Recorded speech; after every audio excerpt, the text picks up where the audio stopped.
Bonjour les parents d'ados, bonjour les ados, je vais te faire une émission aujourd'hui sur comment régler les conflits en famille. Je vais te raconter aujourd'hui comment un problème de communication peut vite engendrer une crise et c'est un volcan en sommeil qui rentre en éruption. Donc je te dis ça car avec mes 4 ados, c'est pas simple tous les jours que chacun trouve sa place. Je t'explique aujourd'hui comment trouver la solution. Donc vivre ensemble, ce n'est pas évident tous les jours. Dès le matin, tout le monde ne se lève pas forcément à la même heure et de bonne humeur. Tout le monde veut aller à la salle de bain au même moment. Il faut affronter toutes sortes de tensions qui mettent les nerfs à l'épreuve, y compris dans les familles les plus unies et les plus heureuses. Si. Donc, je pense qu'en tant que parent d'ado, tu es habitué à ces petits conflits car déjà enfant, ton ado négocie l'heure du coucher ou fait des colères pour ne pas aller dormir ou le refus d'aller voir tante Monique, une crise dans les rayons du supermarché et c'est là qu'en tant que parent, tu dois te maîtriser. Mais dès qu'il y a plusieurs frères et sœurs, un petit rien peut déclencher une guerre, la place sur le canapé ou dans la voiture. Le choix, on va dire, d'un programme télévision, une sortie ciné, une rivalité affective, un cadeau reçu par la famille. Ah oui, les cadeaux de Noël. Eh bien nous, on a trouvé, parce que c'était une source de conflit, nous avions une règle, c'est que tous les cadeaux étaient rentrés sur une feuille Excel. Comme ça, nous dépensions la même somme pour chaque ado. On a toujours anticipé les conflits pour que, on va dire, limiter, les conflits. Les petites querelles que nous devions gérer ne s'éternisaient pas, à part un qui a duré. Vous voulez que je vous en parle ? Bon bah ok. Deux de mes garçons se sont disputés violemment à propos d'une fille. C'était un peu dur à vivre, il n'y avait plus de communication entre eux, ils ne se regardaient même plus. Nous avons essayé de changer les choses mais rien n'y a fait. Ils s'ignoraient, par contre il n'y avait pas de paroles ou de gestes blessants. Chacun s'ignorait. Nous mettions également à contribution, on va dire, nos 2 autres ados pour qu'un rapprochement se fasse entre eux, mais ça n'a pas marché. Nous étions donc dans un conflit grave, c'est-à-dire qu'il y avait une rupture de communication. Je continue sur les petits conflits et je te raconterai comment s'est passée cette histoire et comment ça s'est terminé. Donc les petits conflits, eh bien ça pourrit aussi la vie, mais ils sont éphémères. Et comme on dit, on se couche avec le problème et le problème reste sous l'oreiller. Pour autant, mieux vaut ne pas négliger ces petits conflits car ils reviennent vite et peuvent pourrir la vie. Il faut donc désamorcer les tensions ou les apaiser au plus vite pour que ça ne dégénère pas. Comment faire ? Pour les petits conflits, cela peut se gérer de suite. Dans un premier temps, il va falloir connaître, on va dire, l'origine de la dispute, puis écouter l'un et l'autre. Ce sont des ados, donc ce ne sont plus des enfants, donc ce n'est pas à toi de donner la solution, c'est à eux de, on va dire, gérer le conflit.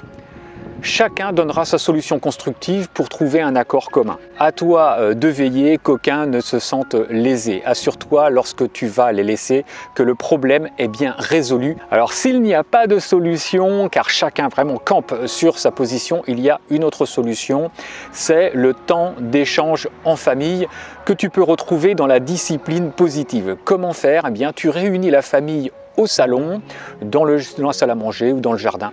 Tu veilles à ce que personne ne soit sur ton mobile. Donc avant de parler du problème, tu fais faire un tour de table en demandant à chacun de dire une chose positive à une ou plusieurs personnes. Je te remercie de m'avoir accompagné à mon cours de musique, j'ai apprécié le repas que tu as apprécié, puis parler du problème. Chacun dira son opinion par rapport à ce problème et une solution sera trouvée et acceptée par tous. Donc un des membres de la famille se proposera pour écrire sur une feuille la solution apportée qui sera affichée dans un endroit visible dans la maison. Expliquer à ces ados qu'ils rencontreront toutes sortes de conflits dans leur vie et que le fait de travailler dessus en famille leur donnera une longueur d'avance lorsqu'ils seront adultes. Ils vont acquérir un bon sens critique et des outils pour gérer une crise. Je te parle souvent de la transmission des valeurs. Si tu es souvent en crise avec ton mari, ta femme, tes enfants reproduiront ces conflits car ils y seront habitués. Un enfant, un ado reproduit ce qu'il voit à la maison. Apprendre la gestion de crise fait tout naturellement partie du métier de parent et tu dois t'y résoudre, même si tu as horreur des querelles et des chamailleries.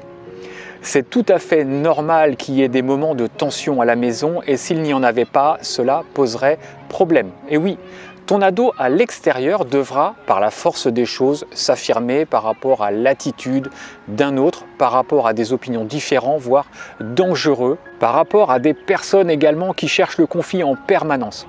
Si ton ado est habitué d'échanger à la maison sur des sujets où chacun a sa vision des choses qui amène parfois à des engueulades, des colères, mais aussi la reconnaissance de ses torts, ton ado sera alors plus armé à se confronter au monde extérieur.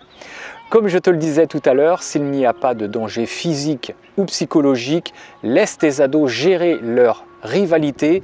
En tant que parent, tu joues le rôle d'arbitre. Lors d'un accrochage, il est préférable de laisser retomber la pression et remettre la discussion à un moment plus calme.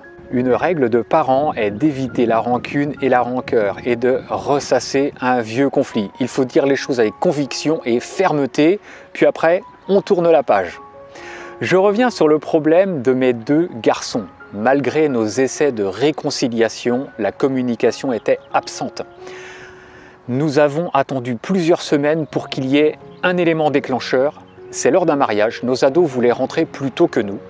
L'un d'eux avait le permis et était venu avec sa voiture. Il a proposé à notre autre ado de venir avec lui et c'est ainsi que la communication a repris entre nos deux garçons et aujourd'hui, ils s'entendent super bien. Nous ne reparlons plus de cette histoire, c'est un mauvais souvenir. Bon, en tout cas, j'espère que tous ces conseils que je t'ai donnés par rapport à ces petits conflits, notamment le temps d'échange en famille qui marche très bien, eh bien, t'auront servi. En tout cas, je te dis à très bientôt dans une nouvelle émission. À bientôt, ciao ciao.